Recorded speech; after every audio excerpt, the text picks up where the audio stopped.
हाथरस के स्वयंभू बाबा को लेकर एक और बड़ी खबर आपको बता दें। भोले बाबा ने बनाई थी नारायणी सेना। निजी सुरक्षाकर्मी का कोड वर्ड में नाम ब्लैक कमांडो का कोड वर्ड नाम गरुण योद्धा। 20-20 की टुकड़ी में गरुण योद्धा और 50-50 की टुकड़ी में ये नारायणी सेना। इस ड्रेस कोड में महिला और पुरुष गार्ड भी शामिल हैं। अपने आप को बहुत बड़ा बाबा बताने वाले स्वयंभू बाबा की जो टीम थी उसमें ड्रेस कोड में महिला और पुरुष गार्ड भी शामिल थे। 50-50 की टुकड़ी में नारायणी सेना और उसने भी 2 टुकड़ियों का निर्माण किया हुआ था। उसके सेवादार थे जो पूरे आयोजनों को एक तरह से मैनेज किया करते थे। वही सेवादार अब सब गायब नजर आ रहे हैं। और सबसे बड़ी बात कि निर्मम बाबा कहां पर गायब है, जिसको सुनने के लिए भारी संख्या में श्रद्धालु वहां पर पहुंचे, जिनमें से कई की मौत हो गई, कई घायल हैं और ये बाबा फरार है। कौन है ये निर्मम बाबा जिसको लोगों की जरा भी फिक्र नहीं, जो इसके आयोजन में शामिल होने के लिए पहुंचे थे? आई विटनेस था, वो क्या नहीं प्रशासन ने किया या नहीं किया, लेकिन आप मुझे ये बताओ, महिलाओं को और बचाने वाले थे आप जैसे? काफी लोग बचाने वाले, बहुत लोग बचाने वाले भी मर गए। अच्छा, बचाने वाले भी मर गए, एक दूसरे के ऊपर जा रहे थे लोग। तो महिलाएं मरी है ज्यादा, तो 80% महिलाएं थी, 25% नहीं थी, 90%। सिर्फ 3 आदमी थे जो मरने वाले। तो फिर बचाने वाले कौन मरे? आप कह रहे हो बचाने वाली महिलाएं थोड़ा ना बचा रही थी, जो लोग आगे आ रहे थे ना वो लोग दब रहे थे। आप वो कहानी बताओ जो सच हो। सच है ये महिला बचाने वाले भी मरे तो पुरुष बचा रहे होंगे ना, पुरुष भी बचा रहे थे, तो वो तो नहीं मरे ना। वो नहीं मर। हाँ, फिर ऐसे नहीं बोलो, सच्ची बात बोलो। मतलब मीडिया को देखकर वो ज्यादा बढ़ा के मत बोलो बात को। मैम इधर लेके, मैम पीछे। जो सेवक है मैंने सुना है उन्होंने ही ये सारा गड़बड़ किया, और पुलिस से भी बात की तो उन्होंने FIR रजिस्टर किया है उनके अगेंस्ट। मैंने कहा है कि वो जो भी गुरु था उसके अगेंस्ट भी FIR होना जरूरी है, क्योंकि वही एक गलत काम कर रहा था। फोटो नहीं खिंचाता था ताकि सामने ना आ पाए, कोई एविडेंस ना आ पाए, लोगों के ये रखवा लेता था फोन्स वगैरह। तो जरूर कोई ना कोई गलत बात का है इस सारे उसमें। क्या कोई सोची समझी स्कीम थी या क्या है, वो पुलिस इन्वेस्टिगेशन में निकालेगी। लेकिन मेरा सबसे ज्यादा जो वरी है जो कि महिलाएं ही सबसे ज्यादा मरी हैं, और इस महिलाओं को बरगलाना इजी होता है क्योंकि वो पढ़ी लिखी नहीं थी और आई। और ऐसे गुरुओं से दूर रहने के लिए हम महिलाओं को किस प्रकार से अवेयर कराएं। कई बार ऐसी तस्वीरें आते हैं कि कई बाबा सामने आते हैं, महिलाएं उनकी बहुत फॉलोवर्स होती हैं। जी, इसीलिए हम यहाँ आए भी हैं, और जो जितने विक्टिम से मिल रहे हैं उनको भी अवेयर करा रहे हैं, उनकी काउंसलिंग भी कराएंगे, और आगे आने वाले वक्त में भी महिलाओं को काउंसिल करेंगे कि ऐसे जो ढोंगी बाबा है उनसे दूर रहें। एडमिनिस्ट्रेशन से भी हम अभी क्या कार्रवाई हुई है उसका हमने पूरा रिपोर्ट मांगी है। आगे आने वाले समय में भी जो भी इन्होंने एक टीम बनाई है उनसे जो भी कार्रवाई करेंगे उसकी पूरी कार्रवाई हम पूछेंगे। मैम लैंसेस कह रहे हैं कि 80,000 की अप्रूवल थी, लेकिन 2.5 लाख के आसपास श्रद्धालु जमा हो गए थे, तो मंजूरी किसी न किसी ने दी होगी? किसी ने मंजूरी नहीं दी थी, नहीं ये मंजूरी किसी ने नहीं दी थी। 80,000 की इन्होंने मंजूरी मांगी थी, लेकिन क्योंकि कोई वीडियो नहीं करने देते थे, इनके कोई फोटो नहीं खींचने देते थे, तो एडमिनिस्ट्रेशन के पास भी फोटो नहीं है कि कितने लोग थे। वो भगदड़ के टाइम के वीडियो है जिसमें नहीं पता चल रहा कि कितने लोग हैं, लेकिन उस टाइम कितने लोग थे किसी के पास प्रूफ फिगर नहीं है, क्योंकि कोई फोटो या जैसे पुलिस वाली भी जो मुझे मिले वो फोटो खींचने के लिए आई तो उसका फोटो उनके लोगों ने छीन लिया, फोटो नहीं खींचने दिया, तो इसलिए किसी के पास वो नंबर नहीं है कि कितने लोग मौजूद थे। हम इसीलिए आए हैं। FIR में बाबा का नाम मैंने यही बात की है कि उसका नाम, वो कह रहे हैं कि हम लोग जो ये चल रही है कार्रवाई जो उसमें उसका नाम आएगा तो हम उसको उसमें डालेंगे, FIR में नाम डालेंगे।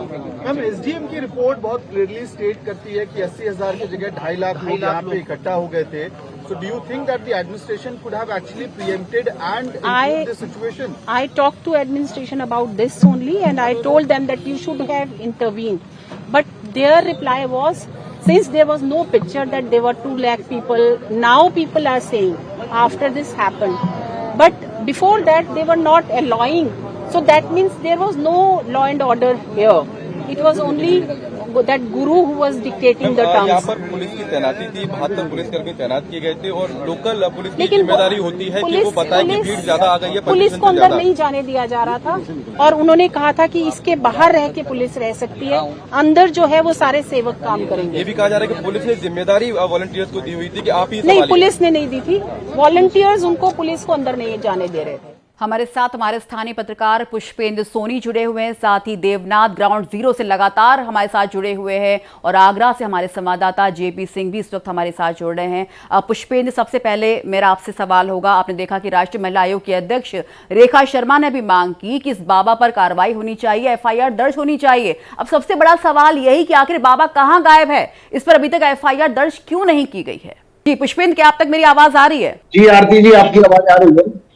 जैसा कि मैंने अभी आपको पूछा कि राष्ट्रीय महिला आयोग की अध्यक्ष रेखा शर्मा भी वहां पे पहुंची हैं और स्थानीय लोगों से बात कर रही हैं, जशमीत से बात कर रही है, उनका भी यही कहना है कि आखिर इस बाबा पर FIR अभी तक दर्ज क्यों नहीं की गई है, इस बाबा को पकड़ा जाना चाहिए। ये स्थानीय प्रशासन का मामला है। मैं तो बाबा जहाँ के रहने वाले हैं, कासगंज जिला, मैं वहां से बिलोंग करता हूँ और वहां इस तरीके की कोई गतिविधि नहीं है कि बाबा के खिलाफ कोई कार्रवाई हो। आश्रम पर बिल्कुल पूरी तरह शांति है, किसी तरीके का आवागमन नहीं है। बस श्रद्धालु जिस तरीके से उनके आश्रम पर आते जाते थे वो ही क्रम बना हुआ है। तो पुष्पेंद्र, ये बताइए कि इस वक्त वहां पर कैसा माहौल है, जो स्थानीय लोग हैं उनका इस पूरे हादसे पे क्या कुछ कहना है? स्थानीय लोगों का, जहां हमारे कासगंज के करीब 10 लोगों की मृत्यु हुई है इस घटनाक्रम में, तो 10 लोगों के जब शव उनके गांव में पहुंचे हैं तो बड़ा करुण क्रंदन है, बहुत हाहाकार मचा हुआ है। लेकिन बाबा के खिलाफ अभी तक इस तरीके की कोई बात नहीं आई है सामने। किसी भी श्रद्धालु ने बाबा के खिलाफ कोई बात नहीं कही है।